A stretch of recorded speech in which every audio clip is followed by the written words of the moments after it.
যে মেয়েকে কি হতে হবে? ইস্টাবলিশড। মেয়েকে ইস্টাবলিশড হতে হবে, টাকার মালিক হতে হবে। দিয়ে এখন মেয়ের বয়স হয়ে গেছে 40, এখন বিবাহ দিবে কোথায়? মেয়ের বয়স তো এখন 40 হয়ে গেছে, বিবাহ কোথায় দিবে? বল হিংসা। মেয়েকে ইস্টাবলিশ হতে হবে। কে বলেছে? বিদায় হজের ভাষণে মুহাম্মদ সাল্লাল্লাহু আলাইহি ওয়াসাল্লাম বললেন, পৃথিবীর মানুষ আমি জাতির উদ্দেশ্যে বলে যাচ্ছি, ইয়া মাশারাশ শাবাব, হে জনগণ শোনো, ফাত্তাকুল্লাহ ফিন নিসায়ে, মহিলাদের ব্যাপারে তোমরা আল্লাহকে ভয় করো, সতর্ক করো। ফাখাশতুমুহুন্না বিআমানিল্লাহ, আল্লাহর নিরাপত্তায় তাদেরকে এনেছো। আল্লাহর কালেমা দিয়ে বাপের সামনে কোরআন মাজিদ পড়ে স্বীকৃতি দিয়ে তাকে স্ত্রী হিসাবে গ্রহণ করেছ। তোমার উপরে রয়েছে তার রুচির দায়িত্ব, তোমার উপরে রয়েছে তার পোশাকের দায়িত্ব। তাহলে সব দায়িত্ব স্বামীর উপরে চাপানো হলো। মেয়ে কি করে বুঝলো আমাকে ইস্টাবলিশড হতে হবে? এই কথাও বললো কেন? কে তার মাথায় এটা চাপালো? কেন তাকে মাস্টার ডিগ্রি পাস করতে হবে? ও জাতির কি উপকার করতে পারে? আপনি তাকে শিক্ষিতা মেয়ে বলছেন, ও শিক্ষিতা নয়। ও যদি শিক্ষিতা মেয়ে হয় তাহলে ও ঠুটে পেশাব পায়খানা লাগিয়ে ও কি করে ঘরে ঘরে ঘুরে আর আপনার ওই কি ওটাকে বলছে বিউটি পার্লারে যায়, আর এই বিল্ডিং এর 8 তলাতে যেখানে পুরুষ নাই, পুরুষ আর মহিলা একসাথে যে বসে থাকে, এই হোটেলে বসে একবার ওই হোটেলে বসে, যেগুলো রাত দিন দেখছেন এই যে বাসে হেঁটে বেড়াচ্ছে, কি বুঝাচ্ছেন আপনি? এরা শিক্ষিতা নয়, এরাই হচ্ছে বন্য, এরাই হচ্ছে বর্বর, এরাই হচ্ছে অসভ্য, এটাই হচ্ছে জাহেলিয়ত। এরা বন্য, এরা বর্বর, এরা অসভ্য, এরা পাপ অশিক্ষিত, জাতি অশিক্ষিত। একজন পুরুষের অধীনে থাকবে 50 জন নারী। 50 জন 50 জন নয়, 50,000, 50,000, 50 লাখ। তার মানে একজন পুরুষের অধীনে হাজারো নারী থাকবে। যে নাই, যেটা তুমি মোবাইলে দেখতে পাচ্ছ। মুহাম্মদ সাল্লাল্লাহু আলাইহি ওয়াসাল্লাম বলছেন, পৃথিবীর মানুষ শুনে রেখো, আমি আমার জাতির উপরে আশঙ্কা করে গেলাম, আমার উম্মত গোপন পাপে লিপ্ত হবে, এটা আমার ভয়। পৃথিবীর মানুষ শুনে রেখো, আমি মুহাম্মদ সাল্লাল্লাহু আলাইহি ওয়াসাল্লাম জাতির উপরে আশঙ্কা করে গেলাম, আমার উম্মত গোপন পাপে লিপ্ত হবে, এটা আমার ভয়। মুহাম্মদ সাল্লাল্লাহু আলাইহি ওয়াসাল্লাম বলেন, পৃথিবীর মানুষ শুনে রেখো, আমি আমার জাতির উপরে 3টা জিনিসের আশঙ্কা করে গেলাম। এক, তার বাপ তো আছে ওখানে এখানে, তার মা তো আছে, তার ভাই তো আছে। আল্লাহ রাসূল বলছেন, আনফিক আলা ইয়ালিক মিন তাওলিক, তুমি তোমার ছেলে মেয়েকে লালন পালন করো তোমার উপার্জিত সম্পদ দিয়ে। এটা বাপকে বলছেন। তো বাপ ছেলে মেয়েকে সাজগোজ করে ভালো করে রাখবে, তার জমিদারি দিয়ে রাখুক, নলে চাকরি করে রাখুক, নলে দিন মজুরি করে রাখুক, নলে ভিক্ষা চেয়ে রাখুক। মহিলা কেন মাঠে? ও কেন গার্মেন্টসে? ওর বাপ কি মরে গেছে? গার্মেন্টসে কেন? ভিক্ষা চাইলে কে চাইবে? মেয়ের বাপ চাইবে। যদি কথা আমি বুঝাতে না পারি মক্ষম। রাসূল সাল্লাল্লাহু আলাইহি ওয়াসাল্লাম বলছেন, আনফিক আলা ইয়ালিক মিন তাওলিক, তুমি তোমার ছেলে মেয়েকে লালন পালন করো তোমার উপার্জিত সম্পদ দিয়ে। তো তোমার উপার্জিত সম্পদ তুমি বাপ, তুমি জমিদারি দিয়ে ছেলে মেয়ে মানুষের মতো মানুষ করো, সেটা নেই। চাকরি করে করো, সেটা নেই। তো দিন মজুরি করে করো, সেটা নেই। তো ভিক্ষা চেয়ে করো। উপার্জনের 4টা পথ। এখনো দিন মজুরি, 2 চাকরি, 3 জমি চাষ, 4 ব্যবসা, 5 ভিক্ষা। এটা মূলত জীবিকা নির্বাহ নয়। এটা যখন কোনো পথ থাকে না। আমি একাধিক দিন বলেছি, শেষ পর্যন্ত যদি ছেলে মেয়েকে মানুষের মতো মানুষ করে গড়তে, একটা কুঁড়ে ঘরে রাখতে, ঘেরে রাখতে, ঢেকে রাখতে, সাজগোজ করে রাখতে ভিক্ষা চাইলে হয়, কে চাইবে? বাপে চাইবে। তো মেয়েটা রাস্তায় গেল, কাপুরুষ, তোমার মেয়ে রাস্তায় গেল, জন্ম দিতে পারো, হিসাব করতে পারো না, তুমি নিজেকে পশু প্রাণী মনে করছো কেন? গরু ছাগল মনে করছো কেন? যদিও আমি শতদিন বলেছি যে বর্তমান যুগে যারা নিজেকে শিক্ষিত মনে করছে, বাপ মা বা ছেলে মেয়ের ব্যাপারে বলছে যে আমার ছেলে মেধাবী, আমার ছেলে গোল্ডেন পেয়েছে, আমার ছেলে বড় ডাক্তার, আমার ছেলে এখন লন্ডনের নাগরিক, এতে বাপ মা খুশি। আসলেই কি সে খুশির যোগ্য? আসলেই কি বুঝতে পেরেছে যে আমিও ভালো, আমার ছেলে মেয়ে ভালো? জি না। আমি তো আপনাকে দিন রাত বলছি যে আপনার ছেলেটার মেধা ভালো, বড় ডাক্তার, পিজি হাসপাতালে ডাক্তার, 3 লক্ষ টাকা মাসে বেতন পায়। তো ওই কোম্পানির ওষুধ লিখে যে কোম্পানি তাকে টাকা দিচ্ছে, তো ধোঁকাবাজ। ওকে আপনি মানুষ করলেন কেন? ও তো প্রতারক। ও ডাক্তার দিয়ে আপনি জাতির কি করতে চান? কি করতে পারে এই জাতীয় ডাক্তার দিয়ে? ভৌলিক হিসাব। ওর বাপ না বুঝেছে আমার ছেলের মেধা ভালো, আমার ছেলেকে ইঞ্জিনিয়ার করবে। আমি ব্যতিক্রম নেই কথা বলি না, বলছে আমার ছেলে বড় ইঞ্জিনিয়ার। আমি তো চোর, টাকা চুরি করে খাই, রাস্তাঘাট তো করে যে কোনো জায়গাতে টাকা চুরি করে। আপনি যে ছেলে মেয়ে মানুষ করলেন কেন? চোর বানানোর জন্য? প্রতারকের জন্য, ধোঁকাবাজের জন্য, জাতির জন্য ছেলে মানুষ করেন। আরে মানুষ করবেন কি দিয়ে? ও তো স্কুলে ঢুকলেই বলে ও কালিমা তোমার আকাশ, ও কালিমা তোমার বাতাস। তো ছেলের জন্মই শিরক, ছেলের ভিত্তি শিরক, মেয়ের জন্মই শিরক, মেয়ের ভিত্তি শিরক। এই ছেলে মেয়ে জাতির কি করতে পারে? ও তো নিজেই মুশরিক, ও তো জাহান্নামে চলে গেছে। ও জাতির কি করবে? ও তো প্রতারক, ও তো ধোঁকাবাজ। ওর বাপ শিক্ষিত নয়, ওর মা শিক্ষিত নয়, ওর বংশ শিক্ষিত নয়, ওর জাতি শিক্ষিত নয়। আমি 90 সাল থেকে 90 সাল থেকে এভাবে বলছি, 90 সাল থেকে। আরে ঠাকুর তো বাঙালিদের শত্রু, ঠাকুর তো মুসলমানের শত্রু, ঠাকুর তো জাতির শত্রু, ঠাকুর তো বিশ্ববিদ্যালয়ের শত্রু। যেদিন ভারত বাংলাদেশের পাকিস্তানের মুসলমান ইংরেজদের হাতে নির্যাতিত, সেই দিন ঠাকুর লন্ডনে মুচ পাকাই খুশিতে। আর সেই ঠাকুরের গান আমার ছেলে বলে অসম্ভব। আমি আব্দুল রাজ্জাক বিন ইউসুফ বলছি, আমার ছেলে বলবে না। তবে কা পুরুষ তোমার বলতে পারে। তোমাকে আমি শিক্ষিত মনে করিনি, তোমাকে মনে তোমার বাপকে মনে করি না, তোমার মাকে মনে করি না, তোমার জাতিকে মনে করি না। কিভাবে আছেন? লেখায় আছে ইব্রাহিম আলাইহিস সালাম থাকতে পারেন, আমার চলে না? ভুল হিসাব। ছেলে মেয়ে মানুষ করেন জাতির কল্যাণের জন্য। এভাবে পশু প্রাণী করে কি দেখাচ্ছেন? মেয়ে কেন মাঠে, ছেলে কেন মাঠে, গুন্ডামি করে কেন, চাঁদাবাজি করে কেন? কেমন পিতা আপনি? পরীক্ষা করবো এই ছেলে, গুন্ডামি করো কেন বেটা? চাঁদা উঠাও কেন? গাড়ি থেকে চাঁদা উঠাও কেন? কিসের তুমি দল করো, কিসের তুমি পার্টি করো? তুমি পশু, তুমি গরু ছাগল, তুমি ইতর শ্রেণীর মানুষ। তোমার চেয়ে ঘৃণিত মানুষ জাতির দরকার নেই। মানুষের টাকা মেরে খাও, তুমি রাস্তাঘাট বন্ধ করো, তুমি মানুষের কাছে জোর করে টাকা আদায় করো, তুমি চাঁদাবাজি করো, তুমি একেবারে ইংলিশের চেয়ে খারাপ। তোমাকে কে শিক্ষিত বলেছে? তোমার বাপ মা তোমাকে কেন মানুষ করেছে? তুমি তো আগাছা, তুমি তো জাতির বোঝা। ভিক্ষে করে খাও বেটা, ভিক্ষে করে খাও। জাতির কাছে এসেছো কেন? জাতির ক্ষতি করতে? ভুল হিসাব। যত গুন্ডা সান্ডা পান্ডা দেখছেন রাস্তাঘাটে, এরও টাকা গাড়ি থামিয়ে টাকা আদায় করছে। যেখানে সেখানে একটু বাড়ি করতে পেলে আমাকে 1 লাখ টাকা দিতে হবে। এই ধোঁকাবাজ, এ হলো কুকুর শ্রীগালের মতো, পোষারের প্রাণের মতো জীবন। এর বাপ দায়ী, এর মা দায়ী, এর জাতি দায়ী, এর জন্য সরকার দায়ী। পশু প্রাণীর মতো থাকবে কেন? কেন? বাড়িতে মাশাআল্লাহ জারি থাকবে, প্রেসিডেন্ট আইয়ুবের মতো 44 দ্বারা জারি থাকবে। তার নাম বাপ। একরাহুল কালাম আবাদ আলী সাহেব, একরাহুল নামা কাবুল আলী সাহেব মুহাম্মদ সাল্লাল্লাহু আলাইহি ওয়াসাল্লাম ঘোষণা দিয়েছেন এশার সালাতের পরে কথা বলা নিষেধ, এশার সালাতের পূর্বে ঘুমানো নিষেধ। বাপ মা তো নিজেই পশু, জাতির কি করতে পারে? দুঃখিত সম্মানিত দিনী ভাই বোন, রাসূল সাল্লাল্লাহু আলাইহি ওয়াসাল্লাম বলছেন যেদিন অধমের সন্তান অধম সমাজের দায়িত্ব পালন করবে, হেড মাওলানা হোক, হেডমাস্টার হোক, প্রিন্সিপাল হোক, ভাইস চ্যান্সেলর হোক, জেল সুপার হোক, চেয়ারম্যান হোক, মেম্বার হোক, এমপি হোক, মন্ত্রী হোক, ডিসি হোক, এডিসি হোক, যেদিন তার চালচলন, যেদিন তার কথাবার্তা, যেদিন তার আচার আচরণ ন্যায় বলে কোনো জিনিস থাকবে না, ইনসাফ বলে কোনো জিনিস থাকবে না, সেদিন ও হবে গরু ছাগলের মতো, ইতর শ্রেণীর পশু প্রাণীর মতো। 5 পয়সা তার দাম দেয়নি মুহাম্মদ সাল্লাল্লাহু আলাইহি সাল্লাম। আপনি নিজেকে চিনতে পারলেন না, আমি কে? আপনি মুসলিম, জাতির জোর করে টাকা আদায় করেন কেন? মুসলিম মানে মেনে নিলাম, ইসলাম মানে মেনে নেওয়া। তো তুমি যে বলো আমি মুসলিম, তো জোর করে টাকা আদায় করো কেন?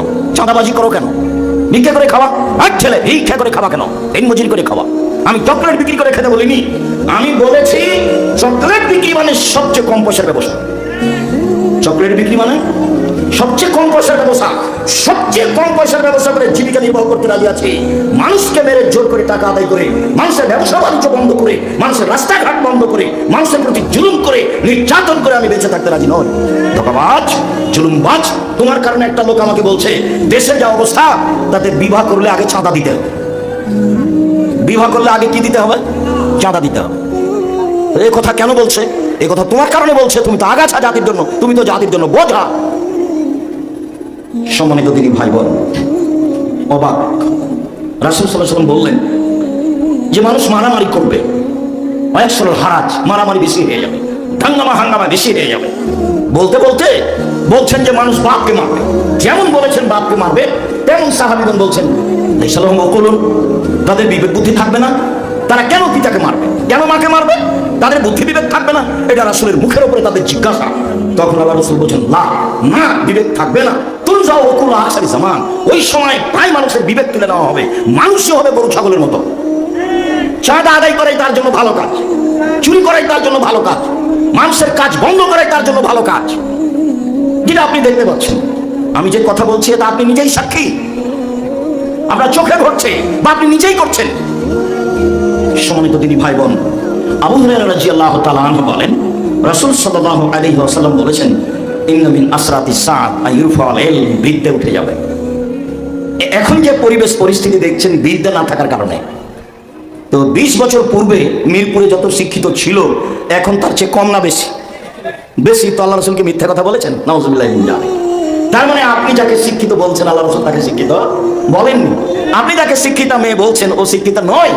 ও যদি শিক্ষিত মেয়ে হয় তাহলে ও ঠুঁটে পেশাব পায়খানা লাগিয়ে ও কি করে ঘরে ঘরে ঘুরে আর আপনার ওই কি ওটাকে বলছে বিউটি পার্লারে যায়, আর এই বিল্ডিং এর 8 তলাতে যেখানে পুরুষ নাই, পুরুষ আর মহিলা একসাথে যে বসে থাকে, এই হোটেলে বসে একবার ওই হোটেলে বসে, যেগুলো রাত দিন দেখছেন এই যে পাশে হেঁটে বেড়াচ্ছে, কি বুঝাচ্ছেন আপনি?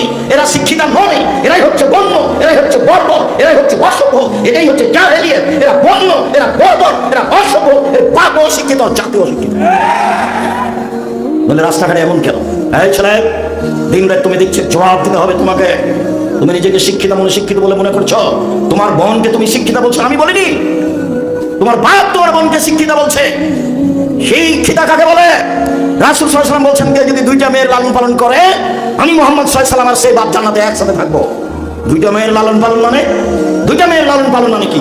এক, আল্লামাহুন্না তাকে বিদ্যা শিখিয়ে দিল, ও আদাবাহুন্না তাকে শিষ্টাচার শিখিয়ে দিল, ও আহসানা ইলাইহিন্না তার সাথে ভালো আচরণ করলো, ও যাওয়াজাহুন্না তার বিবাহ শাদী দিয়ে দিল। সেই বাপার আমি জান্নাতে একসাথে ভাবে থাকবো। তো বলো তুমি, এই যে তোমার বোনে ঠুঁটে লাগা আছে, কি এটা কি শিষ্টাচার? বেটা, তোমার বোনের কপালে টিপ আছে, এটা কি শিষ্টাচার? তোমার বোনের নখটা বড় আছে, এটা কি শিষ্টাচার? ইহুদি খ্রিস্টানদের পতিতালয়ের মেয়েদের নখ বড় থাকে, নখে নেইল পালিশ থাকে। ইহুদি খ্রিস্টানদের পতিতালয়ের মেয়েদের নখে নেইল পালিশ থাকে, নখ বড় থাকে, নখ বড় আছে, এ কি শিষ্টাচার? শিষ্টাচার কাকে বলে? শিষ্টাচার কি জিনিস? ভুল হিসাব তুমি বুঝতে ভুল করেছ। মুহাম্মদ সাল্লাল্লাহু আলাইহি ওয়াসাল্লাম শিষ্টাচার কাকে বলেছেন? তিনি বলেন মেয়েকে বিদ্যা শিখিয়ে দিল, মেয়েকে শিষ্টাচার শিখিয়ে দিল, মেয়ের সাথে ভালো আচরণ করলো, মেয়ের বিবাহ দিয়ে দিল, সে ব্যক্তি আর আমি মুহাম্মদ সাল্লাল্লাহু আলাইহি ওয়াসাল্লাম জান্নাতে একসাথে থাকবো। দাঁত ছিলে চিকন করেছে, এটা কোন শিষ্টাচার? ভুরু তুলে চিকন করেছে, এটা কোন শিষ্টাচার? কপালে টিপ দিয়েছে, এটা কোন শিষ্টাচার? ভ্যানিটি ব্যাগ গায়ে দিয়ে হাতে দিয়ে ল্যাংটা পোশাক পরে রাস্তাঘাটে ঘুরছে, এটা কোন শিষ্টাচার?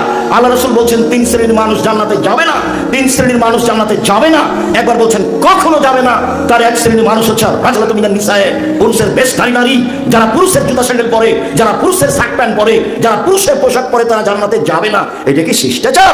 তোমার বাপ কি বুঝাতে চায়? তোমার মা কি বুঝাতে চায়? তুমি কি বুঝাতে চাও?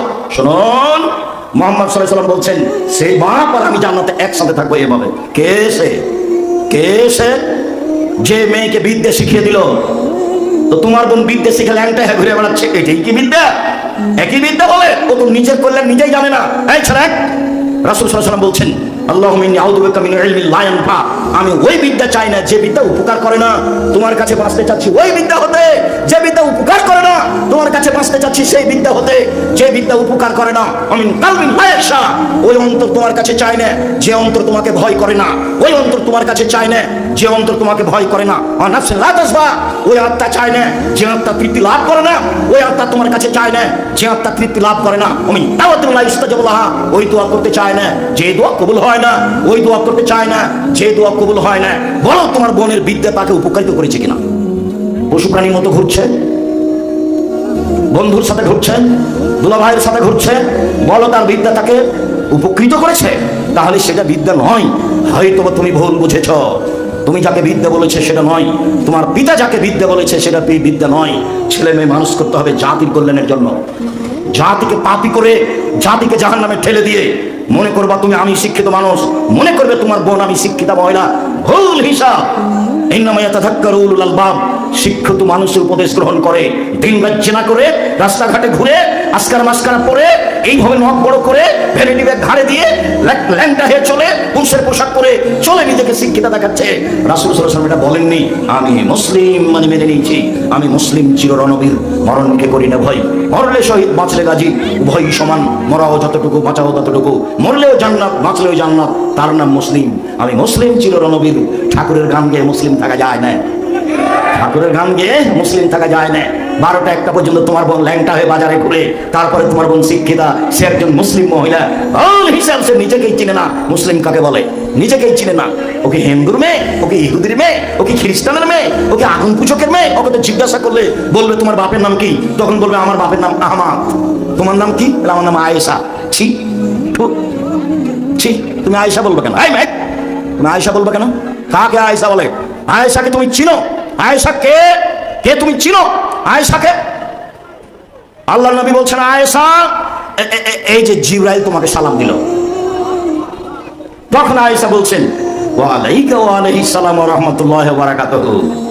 জিবরাইলকে সালাম, জিবরাইলের মনে শান্তি, নিরাপত্তা, বরকত অবতীর্ণ হোক। আপনি তো জিবরাইলকে দেখতে পান, আমরা তো দেখতে পাই না।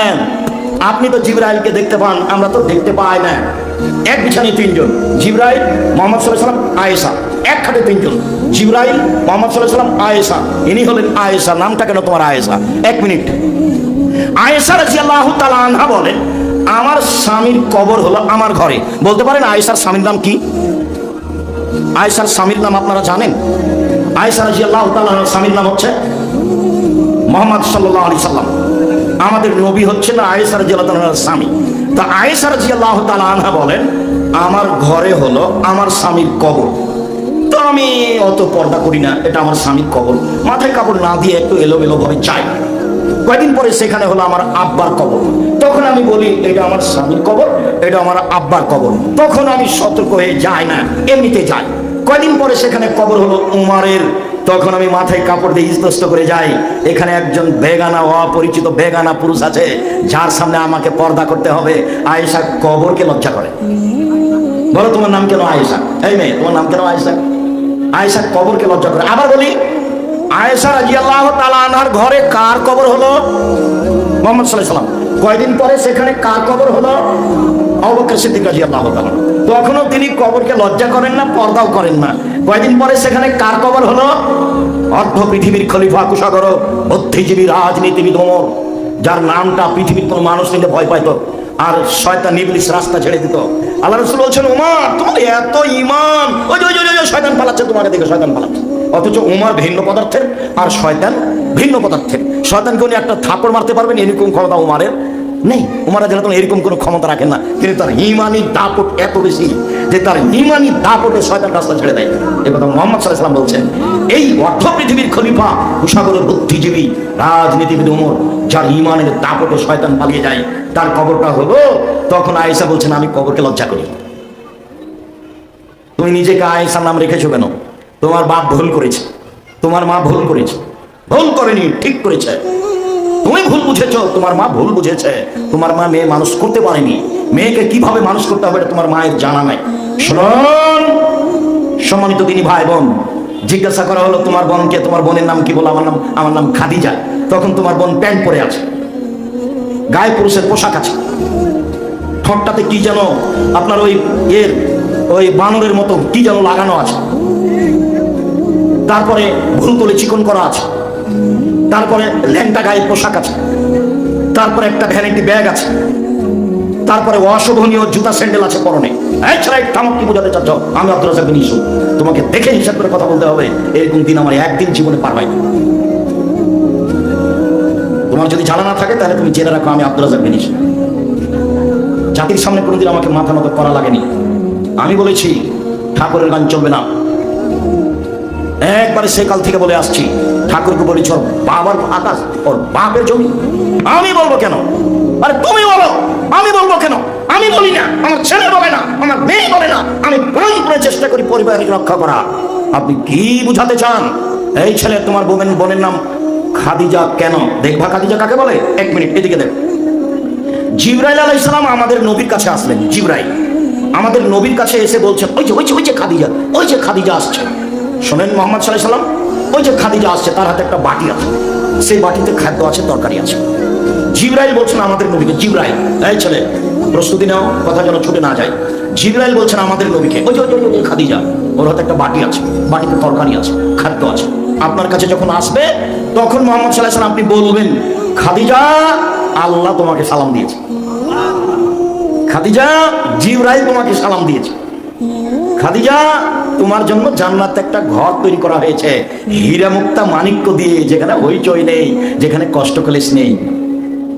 তোমার বোনের নামও খাদিজা। বলো এখন যে আমার বোন শিক্ষিতা, ওর জুতা স্যান্ডেল তুমি দেখেছো, ওর মুখের অবস্থা তুমি দেখেছো, ওর কপালের টিপটা তুমি দেখেছো। টিপ হচ্ছে হিন্দুদের প্রথা। হিন্দু মেয়েকে বিবাহ করার 10টি পদ্ধতি আছে, তার একটি পদ্ধতি নাম হলো রাক্ষসী বিবাহ। মেয়ের বাপ বিবাহ দিবে না, জোর করে ছেলে যদি টিপ দিতে পারে তাহলে বিবাহ হয়ে গেছে। তোমার বোনের কপালে টিপ আছে, ভরু তুলে চিকন করা আছে। আল্লাহ নবী বলছেন ওর উপরে অভিশাপ, ওর উপরে অভিশাপ, ওর উপরে অভিশাপ। যেসব মহিলারা পর চুলা ব্যবহার করে খোপা বড় করে ওদের উপরে অভিশাপ। যারা ভরু তুলে চিকন করে ওদের উপরে অভিশাপ। যারা দাঁত ছিঁড়ে চিকন করে তাদের উপরে অভিশাপ। যারা ব্রেসিয়ার পরে নিজেকে কম বয়সী দেখায় তাদের উপরে অভিশাপ। যারা ট্যাটু গায়ে করে নেয় তাদের উপরে অভিশাপ। উল্কি গায়ে করে নেয় তাদের উপরে অভিশাপ। যারা আল্লাহ সৃষ্টির পরিবর্তন ঘটায় তাদের উপরে অভিশাপ। যারা পুরুষের পোশাক পরে তাদের উপরে অভিশাপ। যারা পুরুষের গেঞ্জি গায়ে দেয় তাদের উপরে অভিশাপ। যারা পুরুষের পোশাক পরে তাদের উপরে অভিশাপ। যারা পুরুষের জুতা স্যান্ডেল পরে তার উপরে অভিশাপ। একটা না মুহাম্মদ সাল্লাল্লাহু আলাইহি ওয়াসাল্লাম এভাবে বলতে থাকলেন, বলো তোমার বোন শিক্ষিত না মূর্খ? তুমি বলো। আমি এসব অভিশাপের কথা বলিনি। আমি যদি জবাব দিতে না পারি জাতির সামনে দাঁড়াবো না। নতুন বলিনি, 90 সাল থেকে বলে আসছি এইভাবেই, 90 সাল থেকে। এই ছেলে কথা বলছো কেন? কি কাজ দেখাচ্ছ আমাকে? চুপ থাকো। রাসূল সাল্লাল্লাহু আলাইহি সাল্লাম বলেন পৃথিবী ধ্বংসের চিহ্ন হলো বিদ্যা উঠে যাবে। অন্য এক বর্ণনা এসেছে ইয়ানজিলুল জাহল, মূর্খতা বর্ষণ হবে। রাসূলের মুখের ভাষা, মূর্খতা বর্ষণ হবে। বেশি যদি তুমি বুঝতে না পারো মাস্টার ডিগ্রি পাস করার পরেও, তো তোমাকে আমি দুইটা কথা বলি। একটা হলো বইয়ের নাম শিক্ষা বনাম জাহেলিয়াত, এটা পড়ো। বইয়ের নাম শিক্ষা বনাম জাহেলিয়াত, এটা পড়ো। আর তোমাকে আমি রোকিয়ার একটা জাহেলিয়াত দেখাই। রোকিয়া, তুমি বলেছো বেগম রোকিয়া শিক্ষিত, আমি কোনোদিন বলিনি। আমি কোনোদিন বলিনি। তোমাকে আমি ঢাকা কমলাপুরের একটা কথা বলি, কথা। এটা ঢাকা কমলাপুরও হতে পারে, এটা পাটনাও হতে পারে, পাটনা ইন্ডিয়া, পাটনা সেটাও হতে পারে। ও বলছে যে এলাকার মহিলারা হজে যাবে। তোর ভাই বাবার বাপ 5-7 জন মহিলাকে ট্রেন স্টেশনে নিয়ে এসেছে। ট্রেনে তারা ঢাকা যাবে, তো বেশি পর্দা করে, তো তখন তাদের উপরে একটা বড় চাদর দিয়ে ঢেকে রেখেছে ওর মা চাচি খালাপুকুকে। এবার স্টেশন মাস্টার প্ল্যাটফর্মে ঘুরছে, কোথায় কি আছে, তো দেখছে এই জায়গাতে অনেকগুলো বস্তা মনে হচ্ছে কাপড় দিয়ে ঢাকা আছে। তখন ওই মহিলাকে লোকে বস্তা বলছে। স্টেশন মাস্টার দিয়ে এভাবে দেখাচ্ছে, স্টেশন মাস্টার এগুলো বুঝতে পারলে না? আবার বলবো, আবার বলি। তোমাদের কমলাপুর স্টেশনে বেশ কিছু পর্দাশীলা মহিলা এসেছে যারা হাজি ক্যাম্পে আসবে। ওখানে ট্রেনে এখানে নামবে, তো খুব বেশি পর্দা করে, তো তখন আর বাপ বা চাচা ওদেরকে একটা বড় চাদর দিয়ে কি করেছে, ঢেকে রেখেছে। বোঝা যায় না কথা? ওর বাপ বা চাচা ওর মহিলাগুলোকে কি দিয়ে ঢেকে রেখেছে? একটা বড় চাদর দিয়ে ঢেকে রেখেছে। এখন স্টেশন মাস্টার ঘুরছে প্ল্যাটফর্মে, কোথায় কি আছে, তো দেখছি যে এখানে বস্তা কিসের রে। বোঝা যায় কথা? ওই মহিলাগুলোকে স্টেশন মাস্টার কি বলছে? বস্তা। আরে বলেছে কিনা বেগম রোকেয়া দেখাচ্ছে, তাই ভাবে দেখাচ্ছে। কিসের বস্তা, কিসের বস্তা, এগুলো কিসের বস্তা? এখন কি বোঝা গেল? এটা হলো রোকেয়া। আমি শিক্ষিত আমি বলিনি, তুমি বলেছো, জবাব তুমি না। এই বেটা, তুই শিক্ষিত বলেছো, আমি বলিনি। আমি আব্দুল রাজ্জাক বিন ইউসুফ আমার দেহে শ্বাস থাকাকালীন তাকে বলবো না। বইয়ের নাম কেন হবো অবরোধবাসিনী, তুমি আজকে সংগ্রহ করো। ও বই লিখেছে অবরোধবাসিনী, পাল্টা বই লেখা আছে কেন হবো অবরোধবাসিনী। তুমি কাকে শিক্ষিত বলেছো? কি বলতে চাও তুমি? তুমি দিন রাত তুমি বলো, তোমার বাপ বলে, তোমার প্রিন্সিপাল বলে, তোমার 14 গোষ্ঠী বলে, ও কালিমা তোমার আকাশ, ও কালিমা তোমার বাতাস। তোমাকে যদি শিক্ষিত বলি আমার গুনাহ হবে, সেজন্য আমি শিক্ষিত বলতে পারি না। তোমার হেডমাস্টারকে আমি বলতে পারি না, তোমার প্রিন্সিপালকে আমি বলতে পারি না। ভুল হিসাব, তুমি আমাকে ভুল বুঝেছো। যেই প্রিন্সিপাল, যে হেডমাস্টার মনা মানুষের নামে ইট সিমেন্টের খাম্বা তৈরি করে শহীদ মিনার দেখায়, সেই যদি শিক্ষিত হয় তাহলে অশিক্ষিত মানুষকে সিমেন্ট মেটির খাম্বা তৈরি করে শহীদ মিনার দেখায়। এবার বেটা কয়টা শহীদ মিনার বানাবে তোমার স্যার? 2000 ছেলে না 18,000 ছেলে না কতটি তোমরা মরলে, তারপরে এখন নেও শহীদ মিনার তৈরি করে কয়টা? আমি আব্দুল রাজ্জাক বিন ইউসুফ যদি কোনোদিন শহীদ মিনার তৈরি করা লাগে, ওপরের ফয়সালাতে হামজার করবো। হামজার সাইয়্যিদুশ শুহাদা হামজা ইবনে আব্দুল মুত্তালিব। মুহাম্মদ সাল্লাল্লাহু আলাইহি ওয়াসাল্লাম বলছেন পৃথিবীর শহীদদের সর্দার হামজা ইবনে আব্দুল মুত্তালিব। যখন হামজার শহীদ মিনার তৈরি হয়নি, পৃথিবীর কারোর শহীদ মিনার তৈরি হবে না। সিমেন্ট মেটির খাম্বা তৈরি করে শহীদ মিনারে দেখাই তোমার হেডমাস্টার, আর তুমি আমাকে বলতে চাও যে আমার মাস্টার ইংলিশ ভালো বোঝে, বাংলা ভালো বোঝে। ছি ছি ছি ছি। আল্লাহ নবী বলছেন মূর্খতা বর্ষণ হবে। তিনি বলেন কয়েকশো সারবুল খামরে মদ পান বেশি হয়ে যাবে। শুনুন, 3টে বিপদ নেমে আসবে 3টে পাপের কারণে। 3টে বিপদ নেমে আসবে 3টে পাপের কারণে। 3টি বিপদ নেমে আসবে 3টি পাপের কারণে। এক, ভূমিকম্প হবে, যেটা দেখছে এর চেয়ে বেশি ভূমিকম্প হবে। একেবারে ছারখার হয়ে যাবে, এইসব বিল্ডিং মাটি নিচে চলে যাবে, মাটি উপরে উঠে যাবে। এক, ভূমিকম্প হবে। 2, সন্ধ্যায় থাকবে মানুষ, সকালে হবে শোর, শুকুন, বানর। 3, সমস্যা নেমে আসবে, খালি মারামারি, খালি ঝামেলা, খালি হইচই, মসজিদে, মাদ্রাসাতে, স্কুলে, নির্বাচনে, যেখানে সেখানে কেউ কাউকে মানবে না। সমস্যা নেমে আসবে। এক, ভূমিকম্প হবে। দুই, আকার আকৃতি পরিবর্তন হবে। সন্ধ্যায় ছিল মানুষ, সকালে হবে শুকুর, বানর। তিন, সমস্যা বিপদ নেমে আসবে। এ হলো বিপদ। পাপ তিনটি কি? এক, এই যে শারিবুল খুমরা, যখন মানুষ নেশাদার দ্রব্য পান করবে। বিড়ি, তামাক, জর্দা, সিগারেট, ইয়াবা, গুল, যত আছে নেশাদার দ্রব্য, বাপের টাকা পয়সা ছাড়খাড় করে দিবে যেদিন মানুষ নেশাদার দ্রব্য পান করবে। এক। দুই, জাহাতিল কায়নাত, মেয়েরা যখন নাচবে।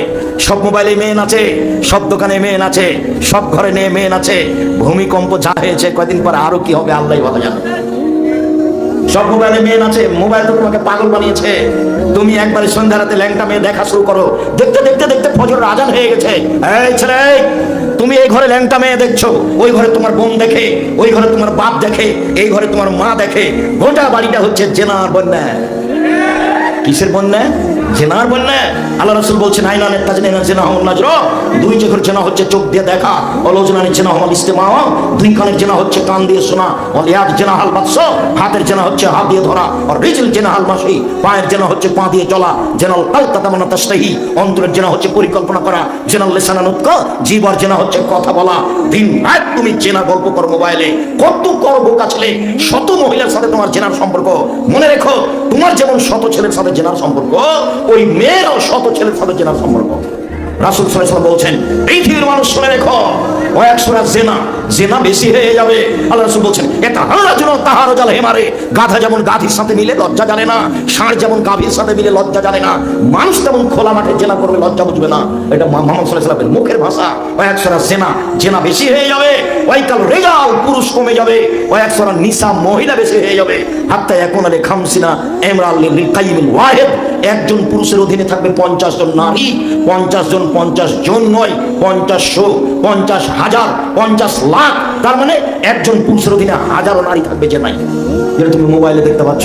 মুহাম্মদ সাল্লাল্লাহু আলাইহি ওয়াসাল্লাম বলছেন, পৃথিবীর মানুষ শুনে রেখো, আমি আমার জাতির উপরে আশঙ্কা করে গেলাম, আমার উম্মত গোপন পাপে লিপ্ত হবে। এটা আমার ভয়।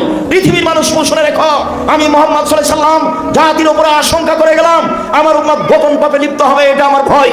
মুহাম্মদ সাল্লাল্লাহু আলাইহি ওয়াসাল্লাম বলেন, পৃথিবীর মানুষ শুনে রেখো, আমি আমার জাতির উপরে তিনটা জিনিসের আশঙ্কা করে গেলাম। এক, আইম্মাতাম মুসলিমিন, ভ্রান্ত হুজুর। আল্লাহ রাসূল বলছেন, হুজুরকে দেখতে লাগবে হুজুর। অন্তর হচ্ছে শয়তানের অন্তর, ওকে দেখতে লাগবে মাওলানা। অন্তর হচ্ছে শয়তানের অন্তর। এক। দুই, সাদ্দালতাহু কাবাইল বিল উম্মতি আল আওসান। আমার বিল মুশরিকিন, আমার উম্মত হিন্দুদের সাথে মিশে যাবে। গান বাজনা হাতে থাকবে, বাড়িতে ছবি মূর্তি থাকবে, আমার উম্মত হিন্দুদের সাথে মিশে যাবে। এইটা আমার ভয়। তিন, সাদ্দালতাহু কাবাইল বিল উম্মতি আল আওসান। আমার উম্মত মূর্তি পূজা করবে। দেখো না, তোমার বাড়িতে আছে কত কাঁকড়া আছে, কত ইলিশ মাছ। তোমার স্ত্রী একটা আয়না কিনেছে, আয়না, সেটা হলো রুই মাছ। তোমার স্ত্রী একটা তোমার বাচ্চার জন্য পট কিনেছে, সেটা হলো ঘোড়া। তারপরে তোমার ছেলের হাতে আছে একটা পুতুল। বলো তো, পুরো বাড়িটা হিন্দুদের বাড়ি। তুমি যাকে বলেছো মুসলিম বাড়ি, আমি তাকে বলিনি। এই বাড়ি হিন্দু বাড়ি, অমুসলিমের বাড়ি। আমার নবী মুহাম্মদ সাল্লাল্লাহু আলাইহি ওয়াসাল্লাম বলছেন, আমার উম্মত মূর্তি পূজা করবে, হিন্দুদের সাথে মিশে যাবে। আমি তোমাকে আজ থেকে নিয়ে 14 বছর পূর্বে বলে গেছি, তুমি যদি সত্যি মুসলমান হও, আমার বক্তব্যের সাথে মুনাফিকি করিও না। বাড়িতে ঢুকে যত ছবি মূর্তি পুতুল আছে সবকে পাঠিয়ে ভেঙে চৌচির করে দাও, তাহলে আমি বুঝবো তোমার ভিতরে ঈমান কাজ করে। তোমার বাপের একটা ছবি আছে তোমার মোবাইলে, তোমার বাপ মারা গেছে, আজকে গিয়ে ছবিটা টুকরো টুকরো করে ছেড়ে ফেলবা, তাহলে বুঝবো তুমি ইমানদার। শুনুন, রাসূল সাল্লাল্লাহু আলাইহি ওয়াসাল্লাম এইভাবে পৃথিবী ধ্বংসের লক্ষণগুলি একটার পর একটা উল্লেখ করেছে। ইয়াতাকারাবুস জামান, যুগ ঘন ঘন হয়ে যাবে, বাজার যেখানে সেখানে গড়ে উঠবে। 25 থেকে 30 বছর পূর্বে মিরপুর ছিল জমি চাষের জায়গা, আবাদ হতো, কার কত মন ধান হবে সেই জমি। সেই জমিতে এখন নারী পুরুষ ল্যাংটা হয়ে হাঁটছে। হাঁটলে হাঁটার জায়গা থাকে না, রিক্সা চলার জায়গা নেই, গাড়ি চলার জায়গা নেই, বাস চলার জায়গা নেই, অটো চলার জায়গা নেই, পুরুষ চলার জায়গা নেই। পুরুষ যা আছে নারী তাতে বেশি আছে, কম নেই। ওদের বাপ নাই সেই জন্য ওরা মাঠে, ওদের ভাই নাই সেই জন্য ওরা মাঠে, ওদের স্বামী নাই সেই জন্য ওরা মাঠে। স্বামী যা আছে তো মাঠে কেন, বাপ যা আছে তো মাঠে কেন?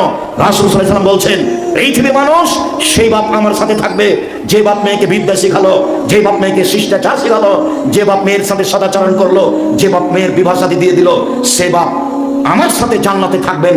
এই কথা মুহাম্মদ সাল্লাল্লাহু আলাইহি সাল্লাম বলেন। আর দিন রাত আমি বলছি জাবেরের কথা, দিন রাত, ঘন্টায় ঘন্টায় বলছি, মিনিটে মিনিটে বলছি। মানে যখনই বক্তব্য দিতে দাঁড়াচ্ছি তখনই বলছি।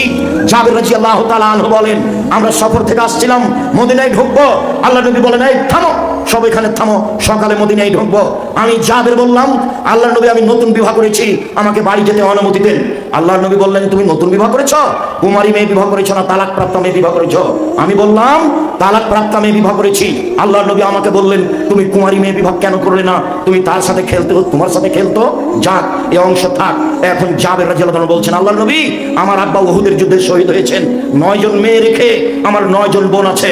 আল্লাহর নবী শোনেন, আমার আব্বা উহুদের যুদ্ধে শহীদ হয়েছেন, 9 জন মেয়ে রেখে আমার 9 জন বোন আছে। আকরাহুনা তাযাব্বারা মিসলাহুন্না, আমার বোনদের সমবয়সের মেয়েকে বিবাহ করতে পছন্দ করিনি 4টা কারণে। শুনুন, আমার বোনদের সমবয়সের মেয়েকে বিবাহ করিনি আমি 4টা কারণে। এক, লিতুআল্লিমাহুন্না, আমি বেশি বয়সের মেয়েকে বিবাহ করেছি যাতে করে আমার স্ত্রী আমার বোনদেরকে বিদ্যা শেখাতে পারে। বেটা বিদ্যা কাকে বলে? যাতে করে আমার স্ত্রী আমার বোনদেরকে বিদ্যা শেখাতে পারে। 2, বলে তুআদ্দাবাহুন্না, যাতে করে আমার স্ত্রী আমার বোনদেরকে শিষ্টাচার শেখাতে পারে। শিষ্টাচার কি জিনিস? তোমার বোন যেভাবে চলে সেটাই কি শিষ্টাচার? আমি কি দিয়ে বুঝাই তোমার বোন কিভাবে চলে, তোমার মা কিভাবে চলে, কিভাবে রাস্তাঘাটে ঘুরছে, কিভাবে যেখানে সেখানে চলে যাচ্ছে, খাওয়ার নাম দিয়ে রাস্তাঘাটে পশু প্রাণীর মতো, কুকুর শ্রীর মতো। বুঝেও বুঝে না ওরা, অন্তর আছে বুঝে না, দেখেও দেখে না ওরা, চক্ষু আছে দেখে না, শুনেও শুনে না ওরা, কান আছে শোনে না। উলাইকা কালানাম, তারা পশু প্রাণীর মতো, তারা গরু ছাগলের মতো, তারা কুকুর শ্রীর মতো, ভালো মজা বরং তার চেয়ে খারাপ। এই কথা আল্লাহ তাআলা বলেন। তোমার মা, তোমার বউ, তোমার খালা, তোমার ফুফু, তোমার শাশুড়ি পশু প্রাণীর মতো রাস্তায় চলেছে। এ কথা আমি বলিনি, এ কথা আল্লাহ বলেন, এ কথা নবী বলেন। আল্লাহ নবী, আমি বেশি বয়সের মেয়েকে বিবাহ করেছি যাতে করে আমার স্ত্রী আমার বন্ধুকে শিষ্টাচার শেখাতে পারে। শিষ্টাচার কি জিনিস? শিষ্টাচার কি জিনিস? ফ্যাশন বোরকার নাম কি শিষ্টাচার? এরকম স্যান্ডেলের নাম কি শিষ্টাচার?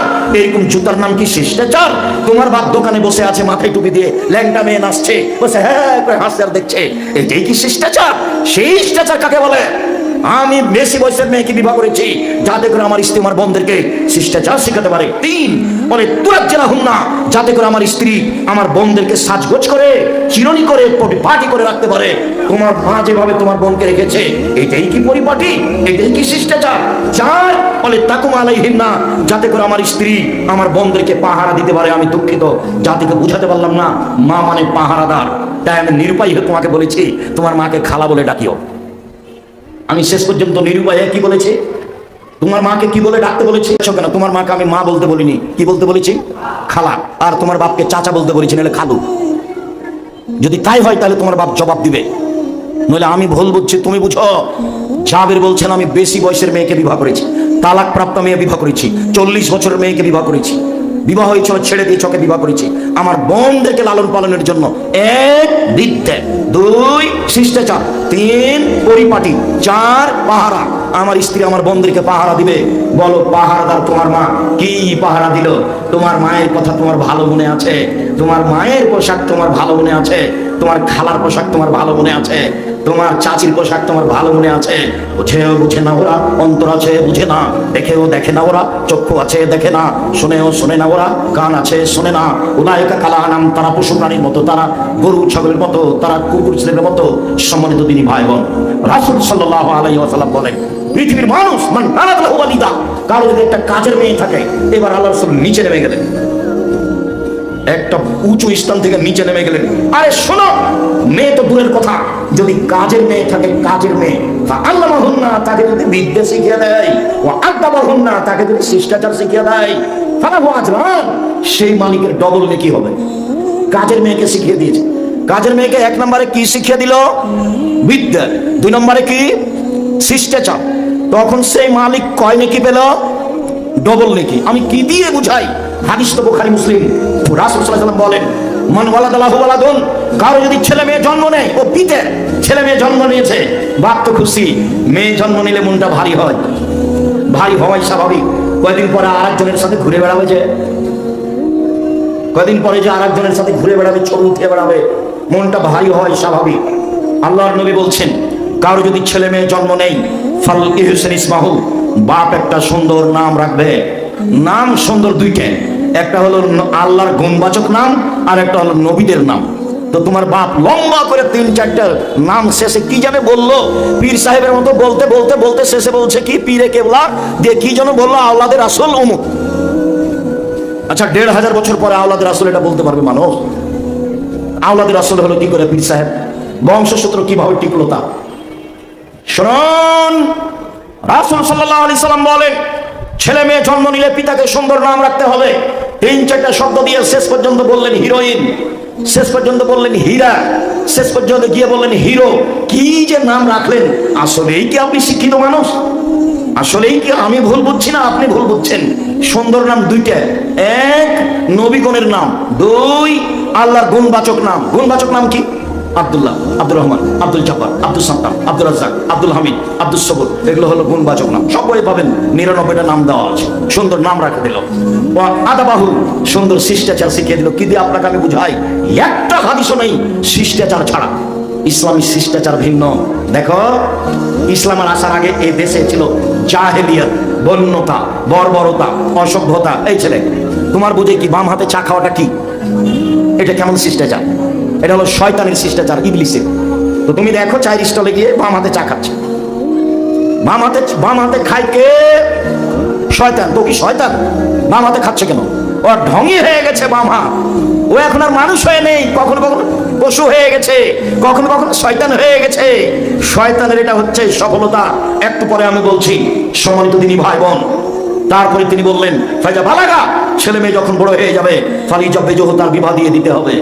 বিবাহ দেয়নি বাপ ছেলে মেয়ের। ওই সুযোগে একটা উঠেছিল কথা যে মেয়েকে কি হতে হবে? ইস্টাবলিশড।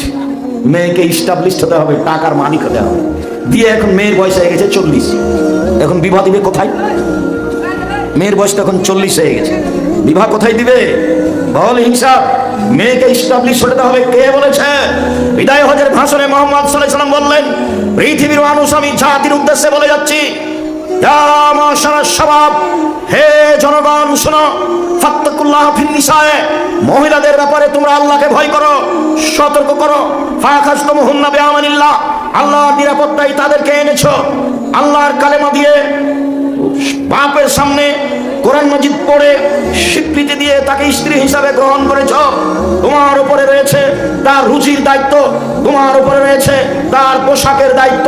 তাহলে সব দায়িত্ব স্বামীর উপরে চাপানো হলো। মেয়ে কি করে বুঝলো আমাকে ইস্টাবলিশড হতে হবে? এই কথাও বললো কেন? কে তার মাথায় এটা চাপালো? কেন তাকে মাস্টার ডিগ্রি পাস করতে হবে? ও জাতির কি উপকার করতে পারে? পুরুষ মানুষ উপকার করতে পারলো না। ওর একটা ভাই ছিল খুব মেধাবী, দিন রাত তার বাপে বললো আমার ছেলে খুব মেধাবী। মেট্রিক পরীক্ষার সময় 3টে ছিল মাস্টার। ইন্টার পাস করার পরে ঢাকা বিশ্ববিদ্যালয়ে ভর্তি হবে মর্মে সাবজেক্ট প্রতি একটা করে শিক্ষক বাপে রেখেছিল। জীবন বাজি রেখে বাপ পয়সা খরচ করে ছেলেকে পড়ালো। ছেলে চলে গেল লন্ডনে।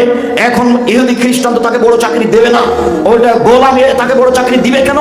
আব্দুল্লাহর বক্তব্য শুনেন, ধরা পড়বে আমরা কেমন গোলাম। আমরা তো দাস, ওদের দাস হিসাবে আছি। গোলাম হয়ে বড় চাকরি পাওয়া যায়? তখন এই মেধাবী ছেলেকে সুইপারদের নেতা করেছে, বেতন দিয়েছে 5 লাখ।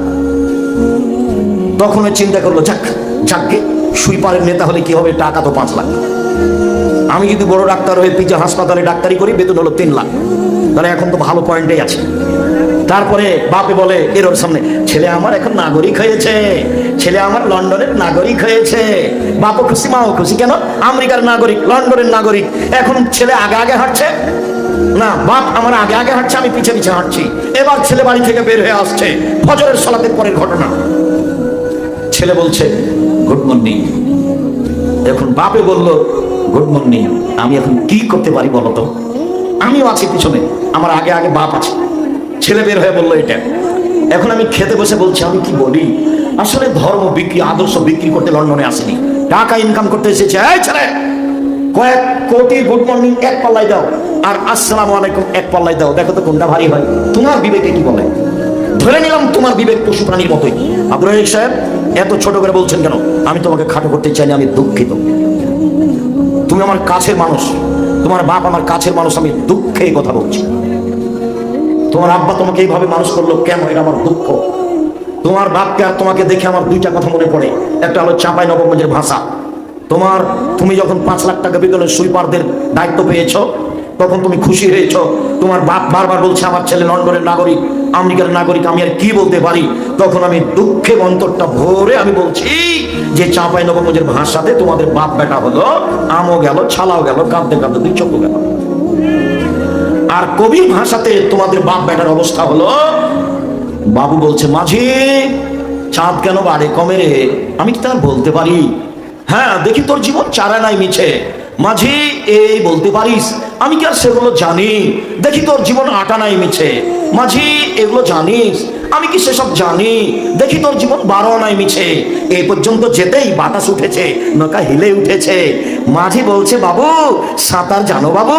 তখন বাবু বলছে না রে মাঝি না, আমি সাঁতার জানি না। তখন মাঝি বলছে বাবু এখন দেখি তোর জীবন 16 আনাই মিছে। তোমাদের বাপ বেটার জীবন 16 আনাই মিছে। তুমি কষ্ট নিও না, আমার কিছু করার নেই। বলো তুমি কয়বার বলেছো যে এই ঠাকুরের গান চলবে না এদেশের মাটিতে? তুমি তো চিৎকার দিয়ে বলছো পালিয়ে গেলে কি হবে? আমিও যাচ্ছি। স্বৈরাচারী শাসকের সময় দিয়েছো 45 মিনিট, ফেরাউনের তার চেয়ে কম ছিল। ফেরাউন 2-3 মিনিট সময় পেয়েছিল, আজ সমুদ তার চেয়ে স্বৈরাচারী বেশি ছিল, 2-3 মিনিট পায়নি। আজ সমুদ ধূলিসাৎ হয়ে গেছে। এটা হলো আজ সমুদ। ফেরাউন ডুবলো 2-3 মিনিট ডুবে গেছে। আর তোমার নেত্রী কয় মিনিট সময় পেয়েছে? 45 মিনিট। বুঝলাম, ভালো কথা। তো এইবার তুমি জীবন দিয়ে সবকিছু করেছো, তুমি কেন আবার ওই চাঁদা নিলে কেন ওখানে ব্রিজে? তুমি চাঁদা নিচ্ছ কেন? তুমি ভিক্ষা করো, তোমার বাপ ভিক্ষা করুক। শ্বশুরের কাছে টাকা নিয়েছো কেন? নিলে কেন? সন্ধ্যা হতে হতে টাকা ফেরত দিতে হবে, যৌতুক নিলে কেন? তোমার বাপ কয়বার বললো কালিমা বলবো কেন? ঠাকুরের গান বন্ধ করতে হবে। তুমি কয়বার বললে ঠাকুরের গান বন্ধ করতে হবে? তোমার বোন কয়বার বললো ঠাকুরের গান বন্ধ করতে হবে? তোমার বোন তো হাত নেড়ে বলছে স্বৈরাচারী শাসক চায় না। কথাটা ঠিক, আমরা বলছি চায় না। আমি বক্তব্যের পরের দিনই বলেছি জালেমের 2 বার বিচার হবে, দুনিয়াতে হবে, পরকালে হবে। পৃথিবীর কোন জালেম রেহাই পায়নি, পাবে না। ফেরাউন পায়নি, জুলুম করে অত্যাচার করে মানুষকে হত্যা করে মানুষকে জেল হাজতে দিয়ে গুম করে মানুষকে বেড়ে ফেরাউন রক্ষা পায়নি, আজ সমুদ্র রক্ষা পায়নি। নির্ভয় যদি দেখতে চাও জুলুমের, দেখো না খুলনার অঘোষিত সম্রাট এরশাদ শিকদার। খুলনার অঘোষিত সম্রাট এরশাদ শিকদার মেয়ের মাথাতে একটু হাত দিতে চেয়েছিল, পারেনি। ভুলে গেলে? তুমি ভুলে যাচ্ছ কেন? প্রেসিডেন্ট সাদ্দাম রাতে রাতে দেশ দখল করে,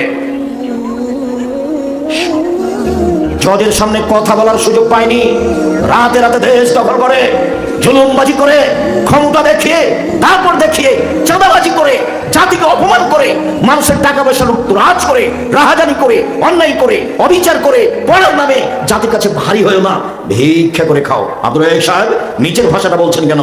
আমি দুঃখে বলেছি, আমি ভিক্ষা অভাব বলি না, আমি বলছি কাজ করে খাও, দিন মজুরি করে খাও, কলার ব্যবসা করে খাও, জাতির কাছে ভারী হয় না।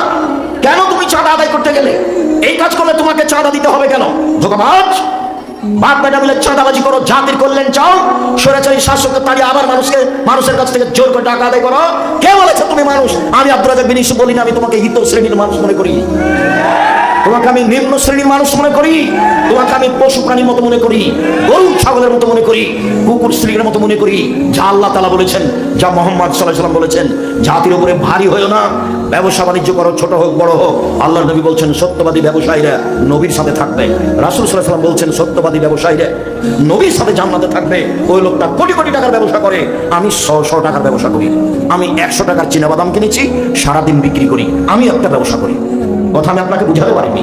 আমি ফাঁকি দিনে কাউকে একদিনও কম দিনে, তো আমাকে 100 চীনাবাদাম দিবে এনে, তো আমি বলছি তোমার দাড়িটা ঠিক আছে, আমাকে একটু দেও তো। তা আমি নিলাম, তো কমে গেল। বলছি কম দিচ্ছ কেন? হুজুর আসলে সবাই না, 2টা 1 টাকা করে খালি নিয়ে নেই। বুঝা গেল না কথা? একজন চীনাবাদামওয়ালা আমাকে দিচ্ছে 1 কেজি 100 চীনাবাদাম।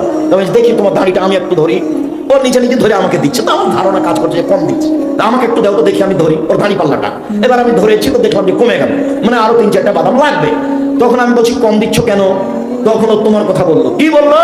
এই গরিব মানুষটার ওই ঢালি থেকে তুমি 2টা 1 টাকা করে নিয়ে নাও। বলছি সবাই 2টা 1 টাকা করে নিয়ে নেই তো, সেই জন্য একটু কম দিই। এখনো বুঝাতে পারিনি কথা। রাসূল সাল্লাল্লাহু আলাইহি ওয়াসাল্লাম বলছেন জিজ্ঞাসা করা হলো সবচেয়ে ভালো মানুষকে? আল্লাহর নবী উত্তর দিলেন যার অন্তর পরিষ্কার স্বচ্ছ সেই ভালো মানুষ। সাহাবীগণ বললেন অন্তর স্বচ্ছ পরিষ্কার কথা বুঝতে পারলাম না। তখন আল্লাহ রাসূল বললেন লা ইসমা ফিহি, যার পাপ নেই সেই স্বচ্ছ, ওয়ালা বাগিয়া, যার সীমা লঙ্ঘন নেই সেই স্বচ্ছ, ওয়ালা গিল্লা, যার আত্মসাৎ নেই সেই স্বচ্ছ, ওয়ালা হাসাদা, যার হিংসা নেই সেই স্বচ্ছ, সীমা লঙ্ঘন নেই যার সেই স্বচ্ছ। এই লোকটা গরিব মানুষের বাড়ি, আমি তাকে তাড়িয়ে দিয়ে বাড়ি দখল করেছি, আমি হলাম বড় সীমা লঙ্ঘনকারী। আমি 100 মরিচ নিচ্ছি, কাঁচা মরিচ, এবার 1টা মরিচ হাতে নিয়েছি। আমি বলছি দাড়িপাল্লা হয়েছে? হ্যাঁ হয়েছে। এখন আমি হাতের মরিচ কোথায় রাখবো? হাতের মরিচ যদি আমি নিজের ব্যাগে রাখি, আমি সীমা লঙ্ঘনকারী। ও হলো বড়, আমি হলাম ছোট। রেহাই হবে না বিচারের মাঠে। এই বিচারের মাঠ ফেরেশতা দেওয়া হবে, মানুষ দেওয়া হবে না। মানুষের তো বিচার হবেই, পশু প্রাণীরও বিচার হবে। সম্মানিত তিনি ভাই বোন, হয়তো আব্দুল্লাহ এসেছে, আমার অনুমান, আমি আপনাদের সামনে যেটুকু আর বলতে চেয়েছিলাম আমাদের দায়িত্বশীলদের কথার ভিত্তিতে, সেইটা হলো এই যে ফেরাউনের স্ত্রী দুনিয়া থেকে আল্লাহকে বলল যে আমার জন্য জান্নাতে একটা ঘর বানান। তার ঈমানি দাবি। মারিয়াম বলল, হে তুমি পুরুষ মানুষ হলে আমার গায়ে হাত লাগাবা না। আল্লাহর উপরে ভরসা মারিয়ামের। জিবরাইল তার গোসলখানায় ঢুকে গেছে পুরুষের আকৃতিতে। তখন তো মারিয়াম ভয় পেয়ে গেছেন, ইন্না লিল্লাহ, এ কি, কে তুমি? তোমার কাছে আমি রহমানের নিকটে সাহায্য চাই বাঁচতে গিয়ে। তখন তিনি বলছেন, আমি মানুষ নয়, আমি জিবরাইল। আমি একটা কথা বলতে এসেছি, আপনার একটা সন্তান হবে, তার নাম ঈসা। তখন বলছেন যে লাম ইয়ামসাসনি বাশারুন ওয়ালা মা গিয়া, আমি ব্যভিচারিণী নই, আমার বিবাহ হয়নি, সন্তান হতে পারে কি করে? শুনুন, আমার বিবাহ হয়নি, আমি জেনাকারী মহিলা নই, আমার সন্তান কি করে হতে পারে? তখন জিবরাইল বলছেন, তোমার প্রতিপালক বলে এটা সহজ কোনো ব্যাপারই নয়। জুলাইখা যখন দরজা বন্ধ করে দিল, জুলাইখা দরজা বন্ধ করে দিয়ে বলছে, হাই তালাক ঈসব, তুমি আমার সাথে জেনায় লিপ্ত হও। এইসবের আল্লাহর উপরে কত ভরসা। এইসব বলছে মাযাল্লাহ, আল্লাহ তোমার কাছে আমি আশ্রয় চাচ্ছি। নির্জন ঘরে জুলাইখা আমাকে অন্যায়ের জন্য ডাকে। এরপরে বলছে, শোনো জুলাইখা, ইন্নাহু রাব্বি আহসানা মাসায়া, তোমার স্বামী আমার মালিক। দেখো জুলাইখা, তোমার স্বামী আমার মালিক, আমাকে ভালো থাকতে দিয়েছে, আমাকে ভালো খেতে দিয়েছে, আমি তোমার সাথে অন্যায় করতে পারি না। আল্লাহ ভরসা। চতুর্দিক থেকে যখন মুসা আলাইহিস সালামের সম্প্রদায়কে ঘিরে নিল ফেরাউন, তখন সম্প্রদায় বলল, মুসা আমরা আটকা পড়েছি, ফেরাউন আমাকে ধরে নিল। তখন মুসা আলাইহিস সালাম বলছেন, কাল্লা, কখনো নয়, অসম্ভব হতে পারে না, ফেরাউন আমাকে ধরতে পারে না। ইন্না মাইয়া রাব্বি, আমার সাথে আমার প্রতিপালক রয়েছেন। ফেরাউন আমাকে ধরে নিবে মানে অসম্ভব, ফেরাউন আমাকে ধরতে পারে না, আমার সাথে আমার প্রতিপালক রয়েছেন। আল্লাহ ভরসা। মুসা আলাইহিস সালাম বলছেন, আল্লাহর নবীকে আবু বকর সিদ্দিক বলছেন, শোনেন আল্লাহর নবী, ওই যে দেখা যাচ্ছে সব মক্কার মুশরিকরা দেখা যাচ্ছে, ওরা যদি একটু পায়ের দিকে দেখে আমাদের দেখতে পাবে। দেখেন আল্লাহর নবী, ওই যে মুশরিকরা ঘুরছে, লাউ নাযারা ইলা কাদামাই, হে ওরা যদি পায়ের দিকে দেখে তো আমাদের দেখে নিবে। তখন আল্লাহর নবী বলছেন, আবু বকর সিদ্দিক, তুমি কি মনে করো আমরা দুইজন? আমরা তিনজন। আরেকজন কে আছে বলেন তো? আল্লাহ। আবু বকর সিদ্দিক, তুমি কি মনে করো আমরা দুইজন? আমরা আছি কয়জন? তিনজন। কাজে ওরা আমাদের দেখে নিলে ধরে নিবে, এইটা মনে করো না ভুল হিসাব। জোরাইজের মা এসে বলছে, জোরাইজ। তখন জোরাইজ সালাত আদায় করছে। কি করি, সালাত আদায় করবো না মায়ের ডাকে সাড়া দিব? সালাত আদায় করবো না মায়ের ডাকে সাড়া দিব? দেরি হয়ে গেছে। তখন মাই বলছে, আল্লাহ, এই ছেলে আমার ডাকে সাড়া দিল না, পতিতালয়ের মহিলার মুখ না দেখে যেন না মরে, এ যেন একটা বদনাম ঘাড়ে না করে না মরে। মা একটা বদ্ধ করে চলে গেল। একজন মহিলা চলে এসেছে, এসে বলছে, আমার সাথে জেনায় লিপ্ত হও। জোরাইজ না করে দিল। কয়েকজন রাখালের সাথে কাছে আসলো, রাখালকে জোর ধরে জেনা করলো, জোর করে ধরে এতে সন্তান একটা জন্ম নিল। মহিলা বলে দিল, এই যে সন্তান, জোরাইজের সন্তান। ফাতাহু, জনগণ আসলো, কাসারু সামাতাহু, তার গির্জাঘর ভেঙে খান করে দিল। ওয়ানজালাহু, তাকে টেনে হেঁচড়ে রাস্তায় নামিয়ে দিল। ওয়াসাব্বাহু, অকথ্য ভাষায় গালি দিল। যা হয় তাই হলো। বেটা তুমি তাসবিহ তাহলিল জিকির আজকার করো আর এইভাবে জেনা করো, তোরা তো আর জানে না গায়েবের খবর। ওরা বাহ্যিক যেটা দেখেছে সেটাই বুঝেছে। তিনি উঠলেন, ওযু করলেন, 2 রাকাত সালাত আদায় করলেন। এবার ছেলেটাকে গিয়ে বলছে, দুধের ছেলে, ও দুধের ছেলে, বলো তো তোমার বাপ কে? তো দুধের ছেলে বলছে, আমার বাপ রাখাল।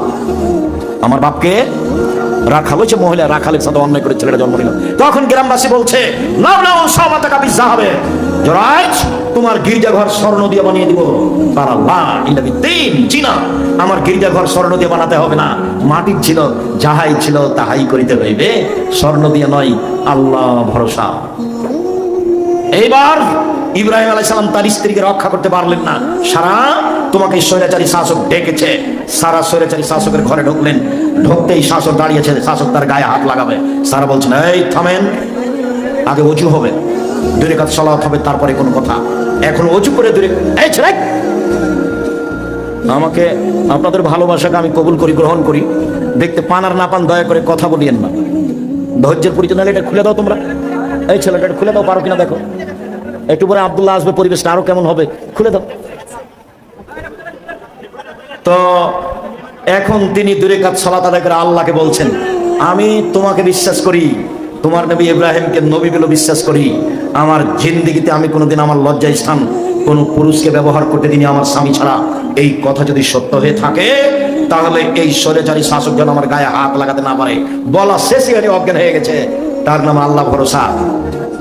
হাজেরা বললেন, ঠিক আছে আপনি যান, মরুভূমিতে কিভাবে থাকবো আল্লাহ আমাকে দেখবেন। একটু পর ইব্রাহিম আলাইহিস সালাম হাত তুলে বললেন, আল্লাহ আহাল পরিবার রেখে গেলাম কাবা ঘরের পাশে, মানুষজনও নেই, ঘাস পাতাও নেই, তুমি দেখিও আল্লাহ ভরসা। উপদেশ বইটাতে আল্লাহ ভরসার বিস্তারিত বিবরণ দেওয়া আছে। আমি চেষ্টা চালিয়েছি জীবন বাজি রেখে আপনাদের সামনে মুখে সঠিক বলতে, কলমে সঠিক বলতে, মিডিয়ায় সঠিক বলতে। আমার একটা সাপ, যে কোনো মূল্যে এই দেশের মাটিতে আমি উন্নত মানের প্রতিষ্ঠান গড়বই গড়বো ইনশাআল্লাহ, যেখানে ছেলে মেয়ে বাংলা ইংরেজি আরবি উন্নত মানের শিক্ষা অর্জন করে জাতির অন্যায়ের বিরুদ্ধে লড়বে, মুখে কলমে মিডিয়ায় লড়বে। সেটা হচ্ছে জামিয়া সালাফিয়া, দেশের সর্ববৃহৎ প্রতিষ্ঠান জামিয়া সালাফিয়া, সবচেয়ে বড় প্রতিষ্ঠান জামিয়া সালাফিয়া। আয়তনে, শিক্ষক সংখ্যায়, ছাত্র সংখ্যায়, শিক্ষা মানে যেটা আপনার বাড়ির পাশে আছে সেটা প্রায় 100 বিঘা জমির উপরে, আপনার ওই বাণিজ্য মেলার পিছনে সেটা প্রায় 50 বিঘা জমির উপরে, যেটা মহিলা বিশ্ববিদ্যালয় তৈরি হচ্ছে রাজশাহীতে সেটা প্রায় 60 থেকে 70 বিঘা জমির উপরে, যেটা দিনাজপুরে আছে সেটা প্রায় 20 বিঘা জমির উপরে, চলমান প্রতিষ্ঠান বরিশালে, চলমান হতে যাচ্ছে চট্টগ্রামে। যে কোনো মূল্যে আপনার ছেলে মেয়েকে শিরক মুক্ত অবস্থায় বিদ্যা শিখাতে চাই। শিরক মুক্ত প্রতিষ্ঠান জামিয়া সালাফিয়া, বিদআত মুক্ত প্রতিষ্ঠান জামিয়া সালাফিয়া, দল মুক্ত প্রতিষ্ঠান জামিয়া সালাফিয়া, সংগঠন মুক্ত প্রতিষ্ঠান জামিয়া সালাফিয়া, হিংসা মুক্ত প্রতিষ্ঠান জামিয়া সালাফিয়া, দেশের সর্ববৃহৎ প্রতিষ্ঠান জামিয়া সালাফিয়া। যে কোনো মূল্যে আপনার ছেলে মেয়েকে শিরক মুক্ত অবস্থায় মানুষের মতো মানুষ করে গড়ে তুলতে আমি এক পায়ে দাঁড়িয়ে আছি। যে কোনো মূল্যে জীবন বাজি রেখে চেষ্টা চালিয়ে যাচ্ছি আপনাকে পরকালমুখী করার, আপনার ছেলে মেয়েকে পরকালমুখী করার এবং শিরক মুক্ত করার, বিদআত মুক্ত করার। সম্মানিত দিনী ভাই বোন, যেটুকু বললাম অবশ্যই মেনে চলার চেষ্টা করবেন। গুরুত্বপূর্ণ কথা নিয়ে আসছে আব্দুল্লাহ, তার কথা খুব মনোযোগ সহকারে শুনবেন। আমি এই আশা ব্যক্ত করে কথাগুলি মেনে চলার আন্তরিকভাবে অনুরোধ জানিয়ে জামিয়া সালাফিকে যে কোনো মূল্যে মূল্যায়ন করার অনুরোধ জানিয়ে, আর আপনি যেটা বুঝেছেন বেশি পয়সা খরচ করে ছেলে মেয়েকে পড়াবেন, আবুল মানে বাপ আর হেড মানে মাথা, এই জন্য আমি নিরুপায় হয়ে Nebras school, Nebras international school Mirpur আকীদা সংশোধন করবো এ দিয়ে, আদর্শ সংশোধন করবো এ দিয়ে। আপনার ছেলে মেয়ে যেসব স্কুলে আছে সে আদর্শ আকীদার চ্যালেঞ্জ নেবে না। আমি আব্দুর রাজ্জাক বিন ইউসুফ আপনার ছেলে মেয়েকে আপনার বুঝ অনুপাতে ছোট বয়সে ইংরেজি শেখাতে প্রস্তুত, বাংলা শেখাতে প্রস্তুত, আকীদা সংশোধন করে, আদর্শ সংশোধন করে। কাজেই নেবরাস স্কুলকে অন্য স্কুলের সাথে মিলিয়ে আপনি খাটো করার চেষ্টা করবেন না। আমি আপনার পাশেই মিরপুরে রয়েছি, সারা ঢাকাতে থাকবো, সারা দেশ জুড়ে থাকবো ইনশাল্লাহ। আপনার পাশে থেকে আপনার ছেলে মেয়েকে ভালো মানের শিক্ষা দিয়ে পরকালমুখী করতে চাই, জাতিকে বিপদ মুক্ত করতে চাই। সর্বশক্তিমান তুমি সব কিছু করতে পারো, তোমার দরবারে এই আশা ব্যক্ত করে জাতির নিকটে এই দাবি জানিয়ে আজকের মতো কথা আপাতত এখানে শেষ করলাম। সুবহানাকাল্লাহুম্মা ওয়া বিহামদিকা আশহাদু আল্লা ইলাহা ইল্লা আনতা আস্তাগফিরুকা ওয়া আতুবু ইলাইক। আসসালামু আলাইকুম ওয়া রাহমাতুল্লাহ।